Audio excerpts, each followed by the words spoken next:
Hello and welcome to Divinity Original Sin 2, the 2020 guide. This is, I would think, episode 9, losing track. When we left off, we had just slaughtered some gators. Alright, feel like a Florida Man headline. Florida Man slaughters gators in backyard. We're going to loot the bodies there. If you paid close attention there when we first opened up that screen there, we looted some gloves here, which have that gold rim, meaning they're a unique item. They're the gloves of teleportation. So we're going to just throw those on the red prince over here. Gives him the teleportation ability. Now he can target something and then move it somewhere else, or, teleport it, as the name suggests. Very nifty, very useful. You can learn teleportation as a normal skill. You don't need the gloves to do it, but if you don't want to put points into Aerothurge to learn it, just like that ring we got from Migo, the gloves will just let you use it as if you knew it. Alright, now we have a crafting Bible in here. Like I said, you want to read most of the books that you get in this game. However, crafting Bibles, definitely want to read those. It doesn't really say much here, but you get 6 new recipes learned. That's quite a bit for one book. So if we open up our recipes over here, that particular crafting Bible gave us 6 recipes here for Poison Dart, Mend Metal, Impalement, Fossil Strike, Fortify, and Contamination Scrolls. These are all level 4 and lower Geomancy spells. Fortify is going to be the one that I'm actually going to craft occasionally. Very useful. It gets rid of several status effects and gives you more physical armor, which can boost it over your normal maximum physical armor. So like Pyramus here has 11 physical armor. You can look down here, or you can look over here. So that'll boost it above 11 if you use Fortify. And then Fossil Strike is the thing the alligators, or crocodiles, hit me with in the last video. Impalement is basically a bigger version of Fossil Strike, but it also will immobilize you if you have no physical armor. It does magic damage, though, not physical damage, so you gotta kind of use a mixed party to take full advantage of that. Mend Metal, it's like an area effect Fortify, but it's a little bit weaker. Doesn't do the status effect, and it does the restoration of armor over time, rather than all in one burst. So it might be stronger after a couple of rounds, but each round it does do less. And then Poison Dart is the power that our Poison Incarnate had on the boat at the beginning. And Contamination is nifty. It turns any water or blood into poison in the area. So we can craft those now if we want to go buy the materials for them, or if we just happen to find them. But at the moment, we're not going to be using those a whole lot. Now, we left off with the crocodiles, and we said there were some more aquatic creatures we were going to slay. So we're going to head over to this cave, actually, the cave that had all the elves in it. And this is another fight that if you don't really know what you're doing, if you're new, or if you just have a not very good party composition, this fight can be difficult in here. So we're going to click on that cave, go on in. Now, while we're here, I'm going to go back and fight these creatures in the cave. But first, we freed Withermore's spirit, so we're going to come over here, where we initially found Lord Withermore, and oh, he is on, he's gone. He's kind of there, his armor's there, but he's gone. He's gone. So we're going to loot that body, and we get Withermore's Girdle, another unique item, and this one gives us +1 to our memory, and it is a belt. There's not a lot of good belts early on in the game here. There's not a lot of good belts in general in the game that are unique like that. But that one gives +1 memory. There's also not a lot of items that give plus memory. So that means we can memorize more spells. Now, other than Beast learning, what is it? The Scoundrel Teleport skill. What do we got here? Cloak and Dagger. Aside from Beast learning Cloak and Dagger, we really haven't learned any new abilities with our characters yet. They all kind of just have whatever they got when we either recruited them or created them at character creation.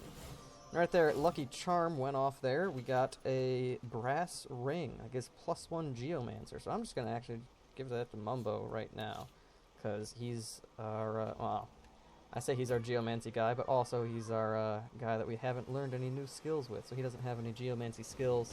But we'll get there in a minute. Now, over here we got Poison. We don't want to look on that, but they conveniently left us a water barrel there, so I'm just going to shoot that water barrel. It's going to break. poison be gone. Alright, we got 375 exploration XP for coming into this part of the cave here. We're gonna have, now if you look on your map, you see this little section up here, top right corner. Alright, kind of detached from the rest of us. We're gonna look over here. Oh, there's a little ledge up here. We're gonna have Beast teleport up there with Cloak and Dagger. Get more exploration XP. Open this chest, get some stuff there. We got a contamination scroll and some other little knickknacks. And then The Adventures of the Hero. This is a book by, I think it's written by Moody. He's one of the kids running around in the cave. And then, since we don't want to wait for Beast's power to recharge, we're just going to have Red Prince come over here and teleport him back down. And it just recharged, didn't actually save that much time. Now, if you're new to the game, you won't know where this encounter takes place, which partially makes it a little bit difficult. So if you just walk right through here, you're going to get kind of ambushed. So there's going to be some poison frogs up here and over here, and then an electrified frog over there. Don't really know how frogs get these innate abilities, but we're going to buff up with our rested there. And you know, that's the only one I'm going to do, just to make it a little bit less pre-planned out here. Alright, so we got poison frog there, we got a poison frog there, and then we got an electrified frog over there. I know they're called amphibians, but you know, they're frogs. Alright, got that one over there. Let's see, how close can Beast get? Can he teleport over here? He can. So we're going to have Beast teleport over there with his Cloak and Dagger. And then we want to crowd control these guys, right? We don't want them actually getting turns and doing things. That'll kind of make it harder for us to live, especially because I haven't equipped much armor. So Sucker Punch is going to deal at least 14 damage, could do 15, and this guy's only got 13 armor, so Sucker Punch it is. And he's knocked down, and we're going to end our turn, and he spends his whole turn getting back up. Now, this guy over here, he already has the wet status on him. Now, last episode, there was some kind of mishap where they didn't get stunned when they should have. This should stun him. He has no magic armor. He's already wet. There we go. Stunned, so he's going to lose out on his turn. And, can we teleport this guy over here? He is just a little bit out of range. Alright, so instead of that, I'm just going to shoot him again. And they don't have a lot of physical armor, so it's not that big a deal that I'm attacking with physical attacks there. But generally, if an enemy has physical armor, you want to hit them with magic attacks. And if they have a lot of magic armor, you want to hit them with physical attacks. Make sure you're doing the most efficient thing. These guys have barely any armor, so it doesn't matter a whole lot. Likewise, this guy has magic armor, and I'm attacking with a magic attack. But I have the high ground, it's going to deal a little bit more damage. And now he's poisoned, so he's got 88 HP now. When he starts his turn, he takes 8. So that poison is going to chip away at him the longer he lives. Now, we did make sure to give the Red Prince a little bit of armor, but we did not do that with Beast, so Beast is going to be a little bit vulnerable here. I'm going to have Red Prince, no, not Red Prince, sorry, Pyramus, run up here, and he's going to do some Dragon's Blaze, a little bit higher, closer up, get both of them in there. It's going to hit them both. That poison's going to ignite, deal some extra explosive fire damage there, always a fan of that.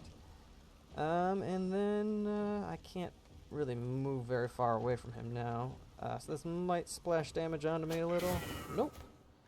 Alright, so now Beast over here. It's got this venomous amphibian. We're gonna just start stabbing.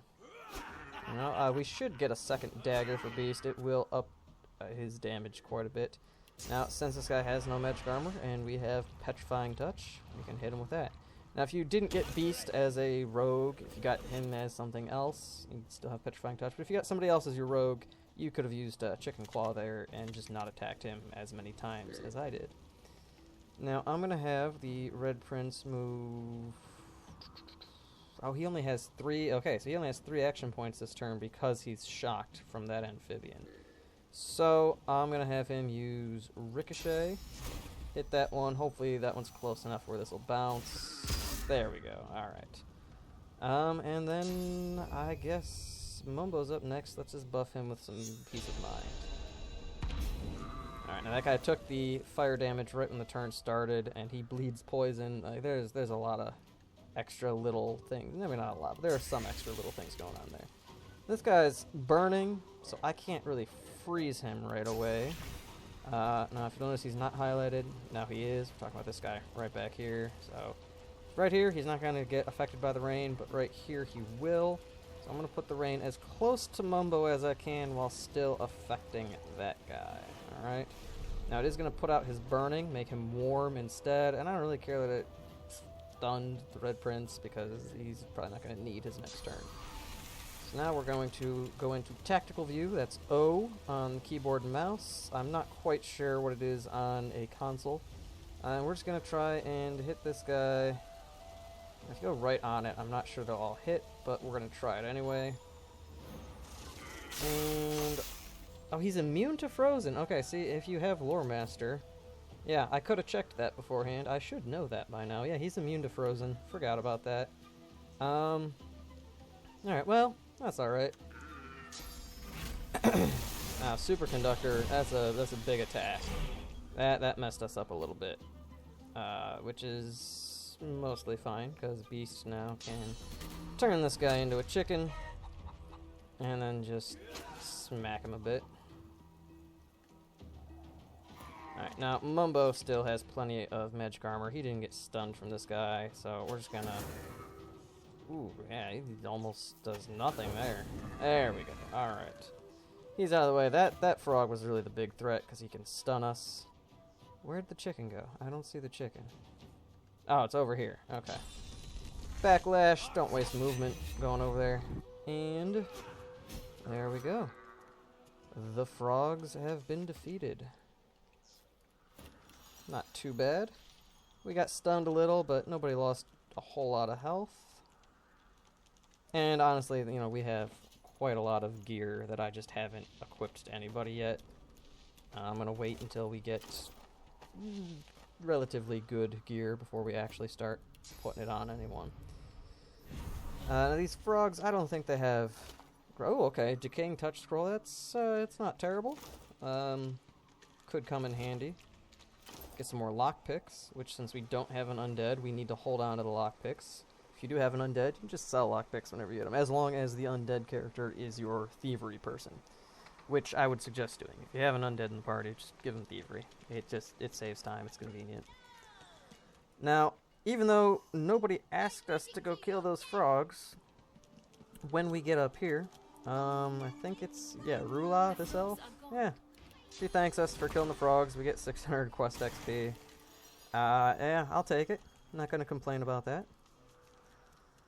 Alright, now to wrap up here, we're going to do a little bit more stealing and then trigger the next step of a quest. So if you remember Gawain over here, this guy wanted us to find those teleportation gloves that we now have. So now that we have them, I'm going to let him know.